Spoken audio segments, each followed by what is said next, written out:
Welcome to the Gay Buddhist Forum, where teachers from all schools of Buddhism offer their perspectives on the Dharma and its application in modern times, especially for LGBTQI audiences. These talks are offered freely to the world and made possible by appreciative listeners. If you would like to support our efforts to share the Dharma with underserved audiences, please visit gaybuddhist.org. There you can donate, find a list of upcoming speakers, or enjoy many hundreds of these recorded talks dating back to 1996. Welcome, everyone. I'm Michaiel, and I'm looking forward to sharing with you something that, for me personally, was quite a nemesis in my life. And when I could understand the nature of the monkey mind, which is that part of our mind that constantly is in the background, and it's a major reason why people have difficulty developing personal peace. And this is normally a 2-hour course that I teach, but I'm going to condense it down to 15 minutes. But I have also a handout to give you to kind of help you remember some of the material. And I will do my best to make time for some questions as well.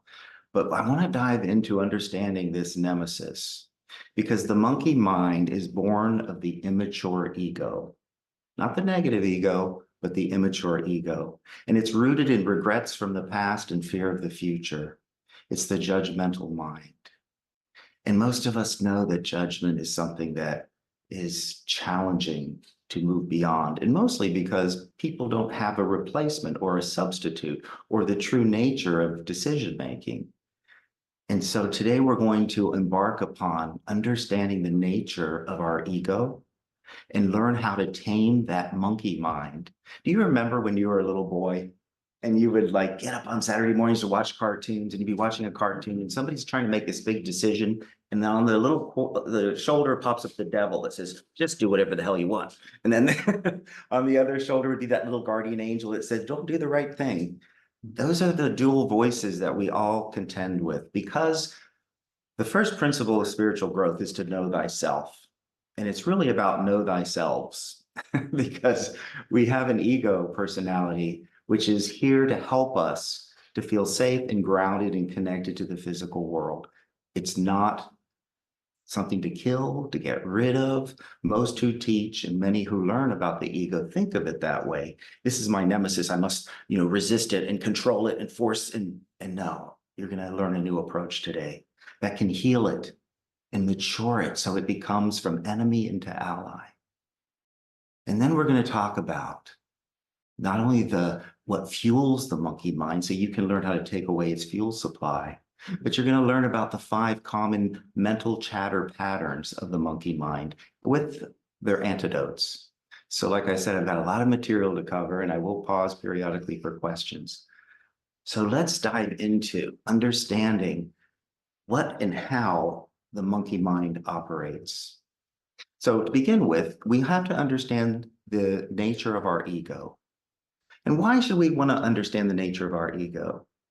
Many of us know what it is, and we know it's our nemesis. We know that it makes us feel bad about ourselves oftentimes when it's been left unattended, when it's been left immature.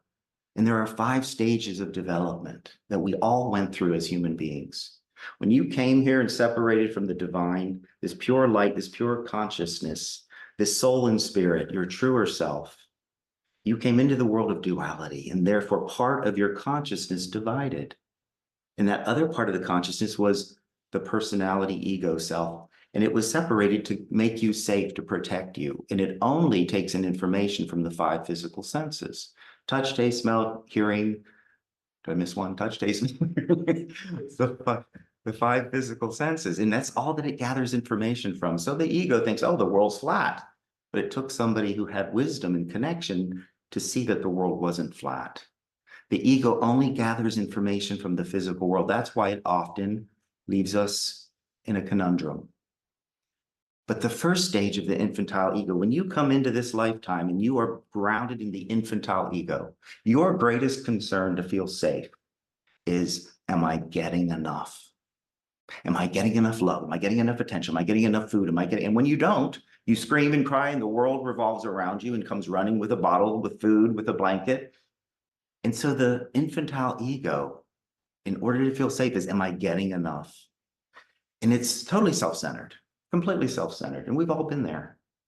And then as that little infant grows into a 2 or 3-year-old, you realize, wait a second, I'm not the only thing in the world. I have siblings, or I have neighbors or schoolmates, and I have others around me. So you shift your focus of feeling safe from am I getting enough to am I good enough? You start to compete and compare yourself to your brother, to your sisters, to your neighbors, and that competition further impounds. And it's, again, this is the immature ego when you're a grown-up still functioning in these levels. But when you're 6, 7, 8, 9 in your child ego, then it's completely appropriate. So it's not like back then it was dysfunctional. It's there to protect you. So that second stage of the child ego is, am I good enough? Am I good enough? And I'm constantly trying to judge and compare myself to everyone around me. And then what happens? Just when you think you have it all figured out, hormones kick in, all right? And you go into adolescence and the teenager, and your desires kick in, and your sexuality, and all this stuff comes up. And you develop then the adolescent teenager ego. And the focus shifts from, am I getting enough, to am I good enough, to am I doing enough? Am I learning enough? Am I achieving enough?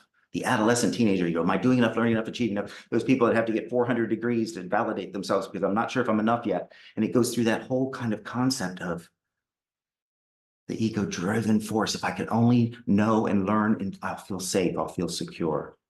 And most people will get arrested or stuck at one of those stages. Now, whenever the body grows, which is going to force you to become a grown-up, whether you like it or not, you're not going to be a child for the rest of your life. Your body will force you, your biology will force you into a grown-up. Now, the grown-up ego, without the benefit, hear this, the grown-up ego without the benefit of choosing to become the adult, because the adult is always a choice. It doesn't happen automatically. Your body forces you to grow up and appear to be an adult. But being an adult, the spiritually empowered adult, is what holds the key to your freedom. And so the grown-up ego often, after trying so many years and decades of trying to be enough and do enough and be good enough and get the big house, get the car, get everything you need, the grown-up ego often resigns that I guess I'm not enough. They often resign and go into resignation of mediocrity and self-abandonment. So the infantile ego, self-centered, the child ego, self-important, everything's about me, and then the teenage adolescent ego, self-conscious, very self-conscious. What do people think? I got to wear the right clothes and I got to be perfect. Everybody's going to be judging me because I'm judging everybody. Usually is the problem. You project onto others what you're afraid of yourself sometimes. And then the grown-up kind of abandons it. Let's just get through the day. Let me just get through, today to get through tomorrow. And they live in mediocrity. And that's probably one of the worst positions to be in.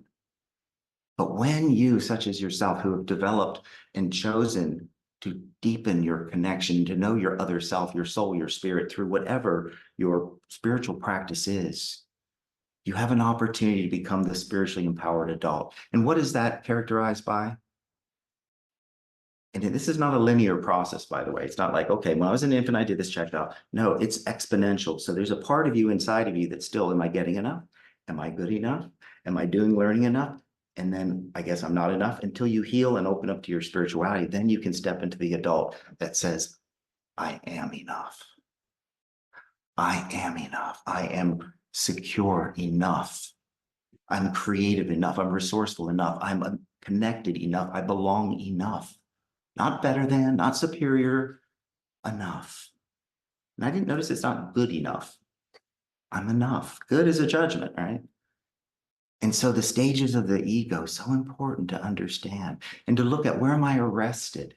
What part of me? Perhaps at work, you get arrested in, am I getting enough or doing enough or learning enough? Perhaps in your relationships, private relationships, another part of that ego, immature, rears its head. It's not like, oh, I just have one. And as you can understand it. Now, why would you want to understand the ego?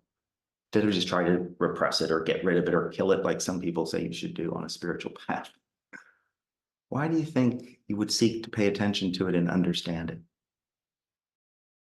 Because that's what love does. So the antidote to our ego is to love, to seek to understand it. It's only trying to make you safe.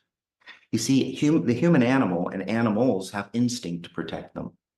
We have horrible senses compared to touch, taste, smell, hearing, compared to animals. And our instincts aren't as developed. So we portion a part of our ego to protect us from the physical world. It's not bad, it's not wrong.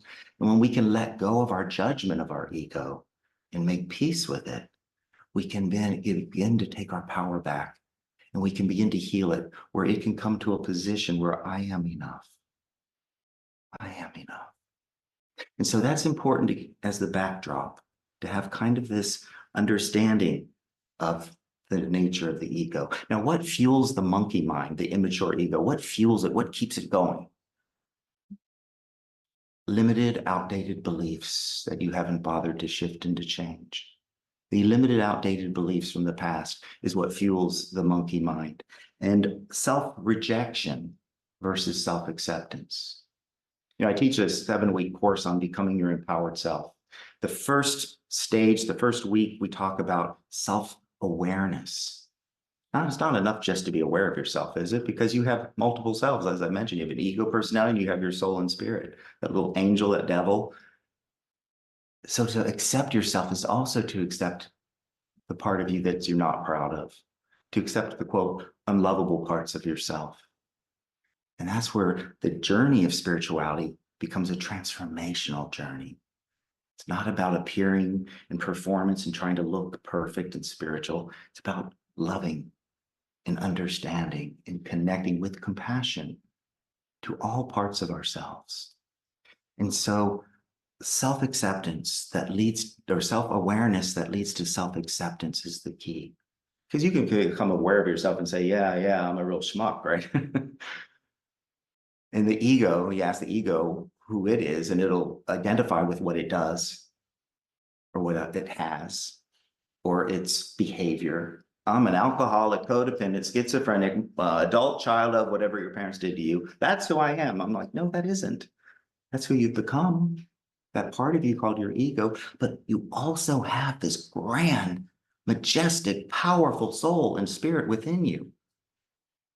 And when you can choose to remember that and awaken that, that's the antidote. That's the solutions, your soul, to healing and maturing and integrating and becoming whole. So self-rejection is another thing that fuels the monkey mind.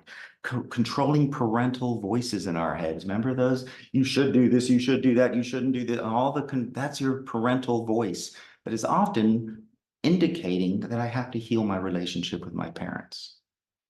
I need to let my parents be people. Let them off the hook of mommy and daddy and God goddess, and let them be people who were still lovable, even though they weren't perfect. Because that can help to take your power back and quell, but that's part of the fuel supply. And refusal to forgive ourselves for our quote, quote, past regrets. To learn to forgive. Life is forgiving love. Life is forgiving love. So how do I forgive? Start to love and seek to understand. And to know that we're not perfect. The human part of us makes mistakes. And it fails. And it does something wrong from time to time. It doesn't mean, see, the ego says, well, if I do that, because I am what I do, I'm a failure. I am a mistake and I am wrong. No, you're not. You're a powerful, beautiful spiritual being. It's time to wake up and remember, and to align and to receive the bounty of that healing, that spiritual healing. So the ego's cheap hit of power. The ego's cheap hit of power by judging others is what fuels the ego, it fuels the monkey mind as well. And then this an attempt for humbleness, to be humble, is also what fuels the ego mind.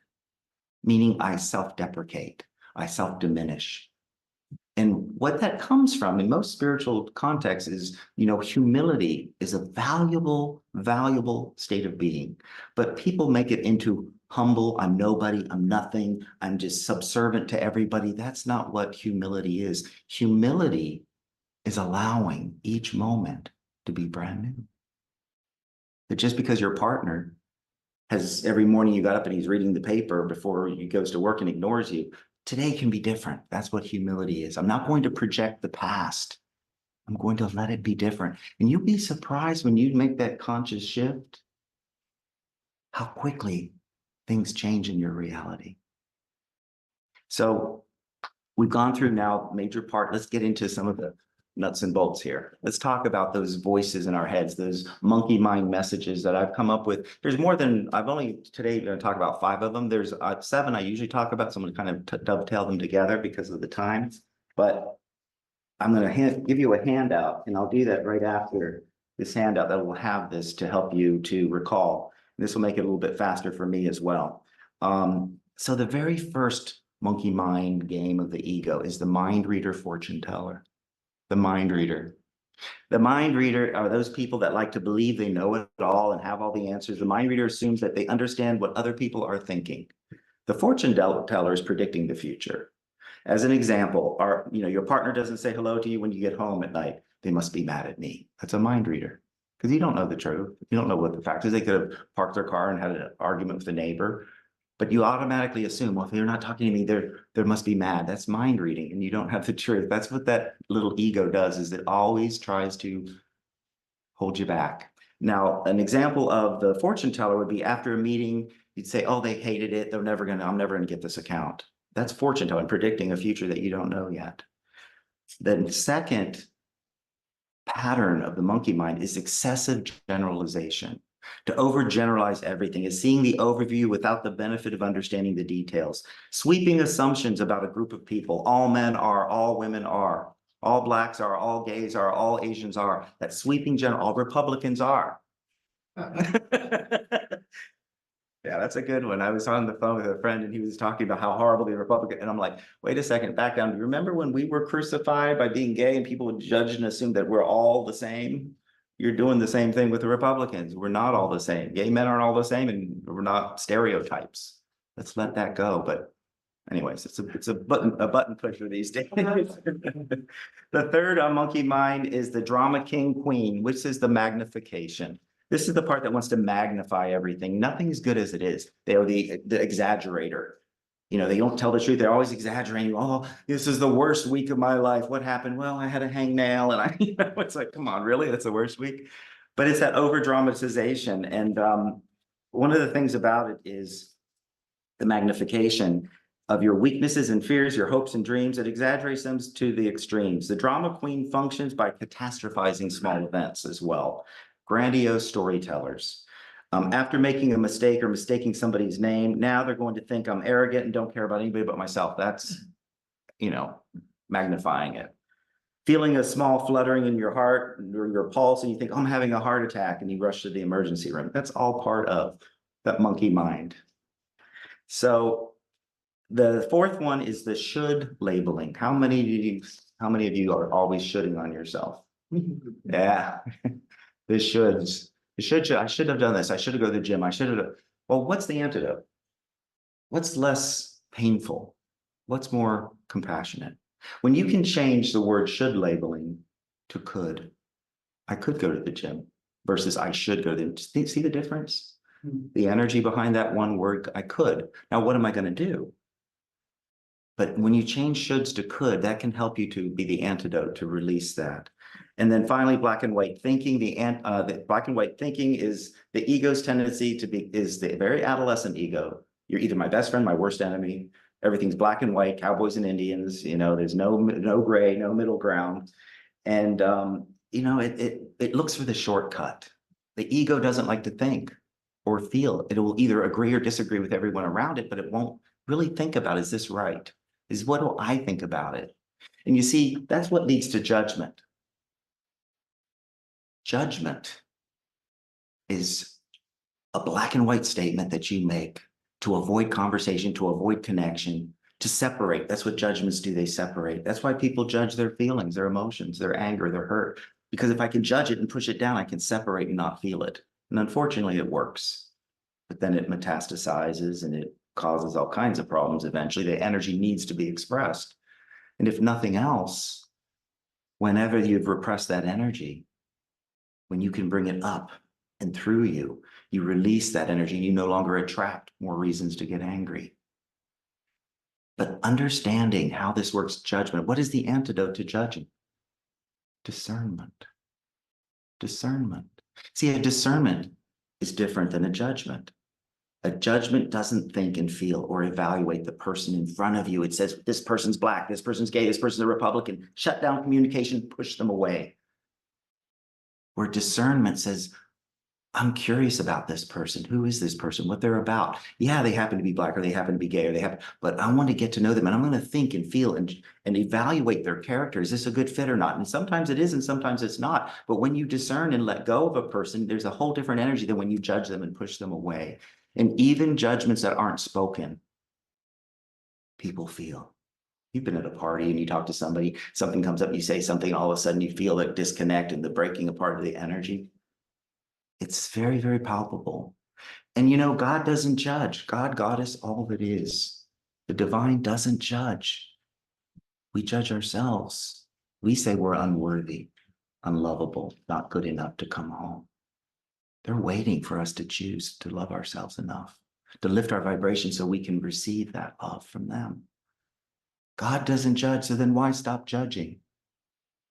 If God's not going to judge me, hey, well, let's keep doing it. Because what do all judgments do? All judgments hurt people. They hurt the one making the judgment and they hurt the one it lands on.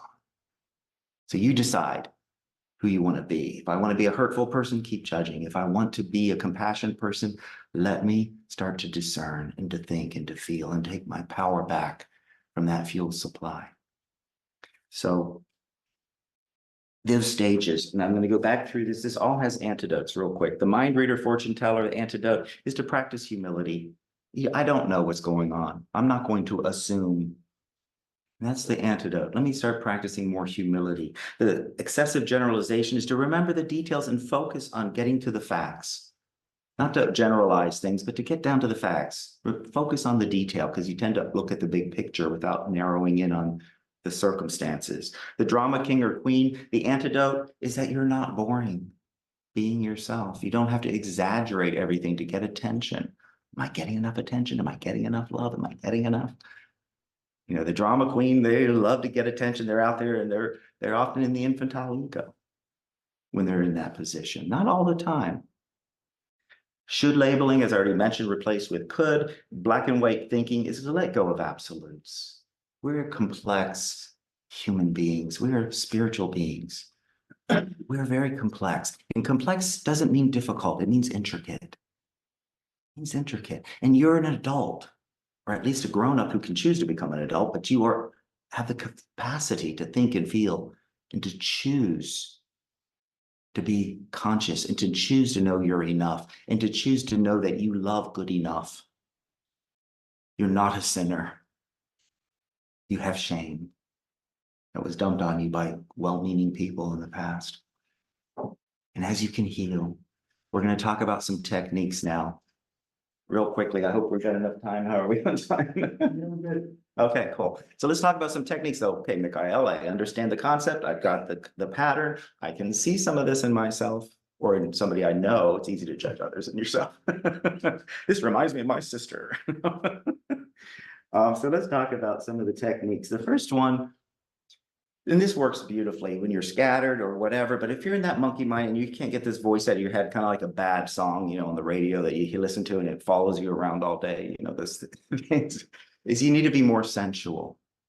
Now, what does that mean? To be in your senses, to smell, to touch, to taste, to feel, to ground yourself, to ground it out of your mind. You're up in your mind and you need to ground the energy into your body so that it can dissipate. It's like electrical current, you need to ground. So grounding is to be sensual. So whenever you're on, let's say you're taking a walk in the morning, your mind's going 90 miles an hour, stop and start breathing in the air. Start feeling the sun on your skin, feel the shift of your body weight, really get grounded into your body. And that's going to start to mitigate and release the monkey mind. A second technique, which I love, this is a very powerful one. And this will tie into the affirmations that are also on your handout. So I give an affirmation for each one of these conditions from the mind reader all the way to the black and white thinking. And when you say the affirmation, or if you're just walking along, You want to squeeze your hand, take a deep breath in, squeeze your hand, and then hum. And let yourself feel that vibration in your body as you squeeze your hand. See, you're interrupting the pattern in your subconscious mind. You need to do something you wouldn't normally do. So when you're walking along and this tape loop's going on, just taking a deep breath, feel the vibration in your chest and your body as you squeeze your hand tightly. And then as you exhale, and then you finally exhale, you release that tape loop. It's a very powerful technique. The more you practice it, the more powerful it becomes. So that's the second technique. And I want you all to do it right now. Let's just close your eyes for a minute. Just take in a long, slow, deep breath. Keep your lips together, squeeze your hand, whichever one, and then exhale with a hum.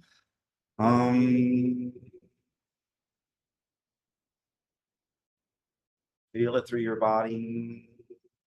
And now let your hand relax. You can shift and quiet your mind very quickly using that technique, especially when you set the intention of why you're doing it. So that's one technique that I want to share. And then let's go, or two techniques, being sensual, grounding, and then the humming and hand squeeze. That could be, never mind. I come up with these titles sometimes. Now, the third one is to start shifting criticism into curiosity. When somebody's different, thinks different, acts different, prays different, is different, be curious about them. Wonder what makes them that way. Wonder what they grow. Wonder what their child. You see, curiosity is an open heart. Criticism is a closed heart. So to be curious about yourself. When that monkey mind comes up and says, you're a rotten, no good, da, da, da. Oh, that's really interesting. Isn't that curious? I wonder where this came from. It must come from my dad or my childhood or my this or my, but be curious, not, oh, what's wrong with me? I shouldn't. No, be curious about the inner voice, because that's what love does. Pays attention to detail, seeks to understand, is curious rather than critical. And you can practice these very consciously on your spiritual path. So that's the third technique, is to shift criticism into curiosity. The fourth one, which I'm not going to have detail to go into, but most of you have resources, is to heal your inner child and your inner adolescent teenager. That's the part that most of us forget about. We read books on inner child, we go back and talk to our 5-year-old, and he's so cute and so sweet and so innocent, so easy to forgive him. But our cantankerous, adolescent who's judgmental and all that, that's a little harder for us to embrace and connect. And it can be a little bit more challenging to work with, but work on, connect with them, go back in your past, in your mind, do the inner child work. There's lots of resources to learn how to do that. And that can help you to take the fuel supply and heal and ground that monkey mind. Then the fifth one is to acknowledging curiosity versus criticism. But this is acknowledging when that voice comes into your head, instead of berating yourself, just say, thanks for sharing. It's just trying to protect me. Okay, this part's trying to protect me, and it's saying that I shouldn't do this. It's reading people's minds. It's telling me that I'm not good enough because that date didn't go well, or blah, blah, blah. Just talk to it and say, thanks for sharing, but I'm choosing not to believe that. That's all. Respond to it. Instead of let it run your life, you choose to take your power back and say, no, that's not true, or that's not true anymore. Whatever, but connect, respond. Be compassionate and understanding towards yourself. That's what it's all about, isn't it? You can only give compassion away to others if you have enough of it within yourself. Compassion is a special kind of caring. It's born of having known sorrow and pain. Children don't feel compassion. They can care, but it's not until we have wounded and we felt pain that we can truly connect deeper with others. It's that compassion, and it's a healing force when you truly function with compassion. Finally, express those repressed emotions. We've been taught and conditioned from the time we're little. And one of the number one fuel supply of the monkey mind is my repressed hurt, disappointment, anger that comes up and bubbles up and starts whispering in my ear. There's lots of techniques to work with that. I have an article on my website you can refer to called Get Unstuck. And it's about processing through your emotions, because it's another 20-minute talk. But you know that you have emotions there. Be willing to stop judging them. And one thing I want to leave you with here is that the judgment part of this emotion is let go of emotions as good and bad, right and wrong. And instead, shift your relationship to what they truly are. Expansive, love, joy, peace, happiness. Constricting, anger, loneliness, fear, doubt. The quote, negative ones are constricting and tightening, and the expansive ones are expanding. And if you go around saying, oh, well, these are good and those are bad, then you're saying it's like breathing. Inhaling's good, exhaling's bad. No, it isn't. You need to feel. Your emotions are there to guide you. And when you let go of the judgment, you can finally connect to it and bring it up and out through journaling, through talking to a therapist, through talking to a good friend, by lots of different methods. And as you do, and as you take that fuel supply away, and as you engage and seek to understand and heal that immature ego, choosing to be the spiritually responsible adult that is a part of your empowered destiny, choose it. Your soul will be there to help you. It's not going to happen overnight, but it can happen very quickly. And as you do, you're going to expand your presence into the world. You're going to expand your light, and life is going to become so much more smooth and elegant. You can feel that quietness in your mind. Some of you don't realize how loud the monkey mind is. It's kind of like the air conditioner that's running. You don't know how loud it is until it shuts off. And then you're like, oh man, wow, that was loud. So practice this. Take whatever I've said today, a lot of information, like I said, 2 hours crammed into 50 minutes. But what jumped out at you? What stood out? And I will pass out these handouts. Be happy to share this with you. And if anybody, we have time for questions? Yes, we have 10 minutes. Oh, great. That's good. Yes, hi. Hi, I was just struck about you're talking about how what you talked about, and it it may be psychologically based, it may be based on a lot of different techniques or schools of thought, but one of the things we talk about in Buddhism is curiosity. Having curiosity is really important instead of, like you say, judging, Criticism, or pushing away, or criticizing, or and then eventually, hopefully, if we're curious enough and present enough, then can come discernment and perhaps some understanding, and then eventually, hopefully, seeing things as they are, moment by moment. And I'm just struck by this scene in a movie, a book called The Joy Luck Club, where a family and friends are sitting around, and each person gets a crab. And you don't really notice anything about this, but at the end, the mother says, I saw you took to her daughter, I saw you took the smallest crab. I saw how you were unselfish. I see you as you are. It's just, she cried, the daughter cried, I cried. It was just a great movie. To be seen is, that's what we would hope for from our friends, our coworkers, especially our partners if we have one. So I feel like it's all connected there. Thank you. Yeah, that's great. Great insight. And I love that movie, The Joy Luck Club. I saw it like in the 90s, I think, or something. I've seen it 2 or 3 times. It's like a nice little whisper. I'll listen to it or watch it again. Right. It's really a good movie. Anyone else have questions?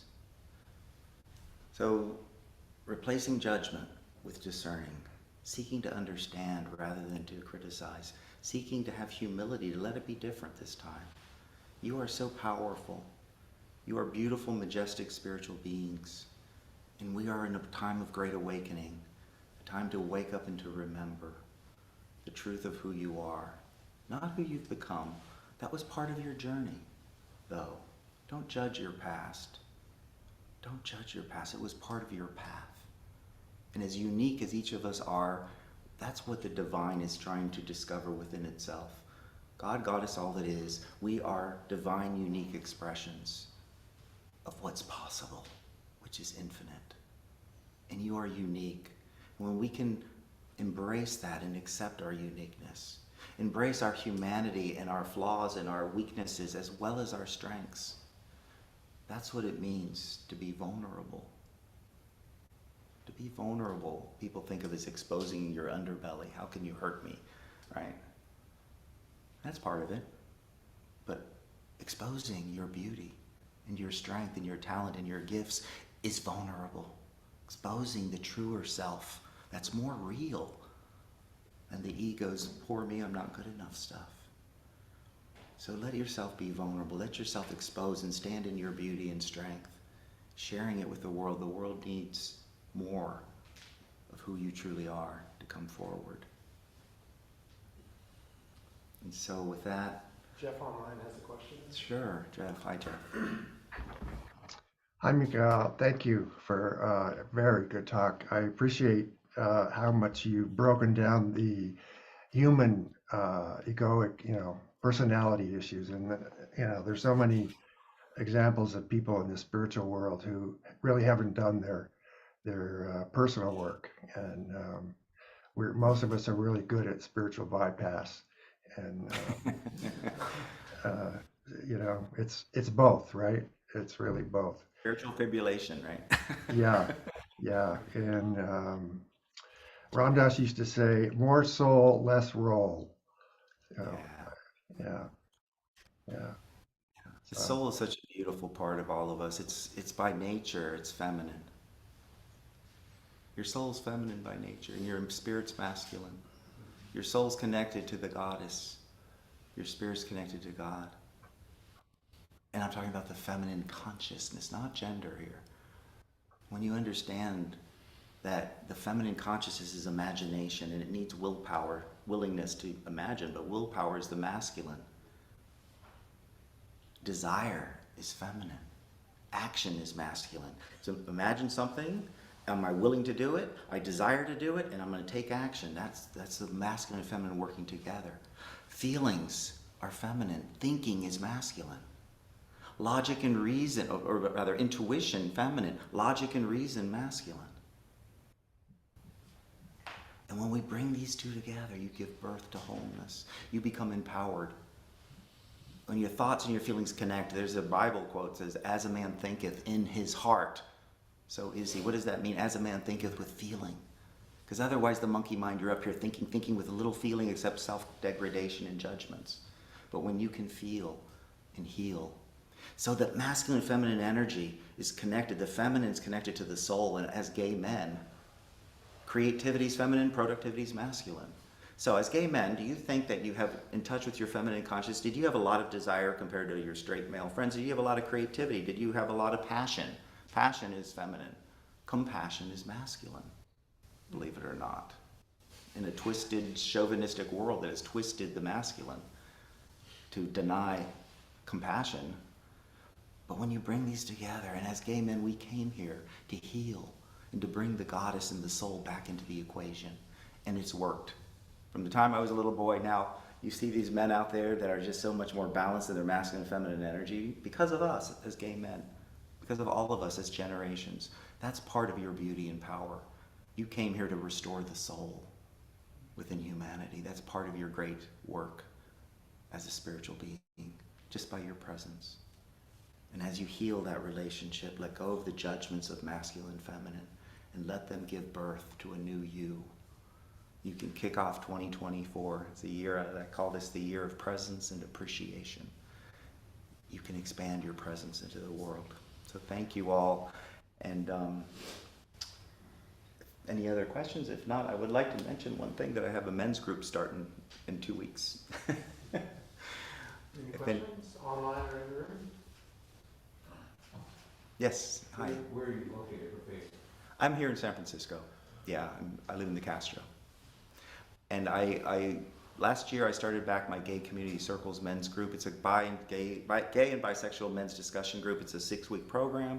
Each week we peel back layers to connect with each other. It's the same set of men. It's not like new people coming in. So it's coming up in the winter of this year, which is January 25th to February 29th. 6 Thursdays. If you're interested, I have information about it. And my website is Soulutions, SOUL-UTIONS. And there's some articles, some free articles, lots of good material that can help support what you've learned. So I look forward to connecting with you. And thank you all for being here and for giving me this opportunity to connect with you. Great, Thank thank you. you.